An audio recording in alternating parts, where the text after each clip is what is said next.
សួស្តីអតិថិជន XQ ថ្ងៃនេះយើងដោះម៉ាស៊ីនទៅហើយយើងឃើញបតមួយគឺបតការពារធ្នូគេហៅធ្នូ act detection បតស្វែងរកធ្នូនៅក្នុងប្រព័ន្ធ solar គឺអានេះគឺផ្នែក logic សិក្សា logic របស់ភ្លើងពី PV មកហើយនេះគឺសម្រាប់ integrate ជាមួយនឹង system ធ្នូហើយនេះសម្រាប់ report ហើយវាក៏មានបញ្ជូន report តាមនេះឡើងមក Wi-Fi ដែរនៅខាងក្រោមហើយយើងឃើញម៉ាស៊ីនជាទូទៅឃើញអ្នកជាទូទៅឃើញទាំងអស់គ្នាទាំងបរទេសទាំងអីភ្ញៀវពីច្រើនបរទេសឲ្យតែឃើញ inverter នេះមកគាត់ថា inverter នេះគឺមាន integrate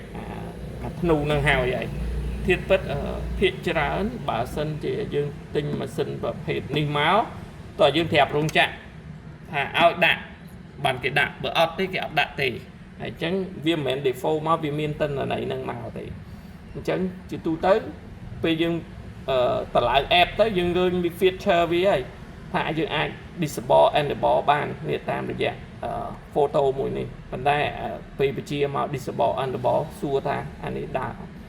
អត់ដើរទេហើយអានេះអត់ដឹងទេហើយ report តិន្នន័យបញ្ជូនទៅតាមជើងនេះទៅវិញក៏អត់មានបញ្ជូនវិញថាអូមានធ្នូអត់ទេហើយសួរថាយើងដោះមកបើកមកមើលឃើញហ៎មើលអត់ឃើញទេដោយសារអីវាមានតែមួយទៅបាំងពីលើចេះទៀតអានេះតើយើងដោះម៉ាស៊ីនសបែខ្ញុំក៏មិនដឹងដែរតើដោះព្រឺម៉ាស៊ីនជួសជុលទៅបានថាអូបតនេះអត់មានធ្នូទេអញ្ចឹងនៅលើ software វាពេលយើងភ្ជាប់ក៏ដោយយើង disable enable ដូចអត់មានន័យទេអញ្ចឹងអានេះពេលមានធ្នូក៏ម៉ាស៊ីននេះអត់មានចេញ error ថាក្នុងប្រព័ន្ធ solar មានធ្នូដែរអញ្ចឹងជា recommend បើសិនទាំងអស់គ្នាប្រកាសថាបានបញ្ជាក់មួយរោងចក្រថា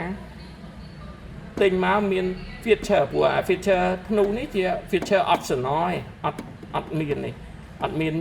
default មកឯងតើយើង require បានមានអញ្ចឹងបើអ្នកនរគ្នាអត់ប្រកាសខ្ញុំ recommend ដាក់ឧបករណ៍ monitor ប្រព័ន្ធ solar នេះ PV monitor អ្នកមើល monitor ទាំង solar ផង check ទាំងធ្នូទៀតហើយអានេះមានប្រព័ន្ធ integrate គ្នាតែពិតអានេះក៏វាអាច integrate បាននៅជើងខាងនេះហើយនឹងបញ្ជូនទៅ report ហើយវាមាន data ទៀតសម្រាប់បញ្ជូនវាចេញទៅសម្រាប់ system ធំៗណា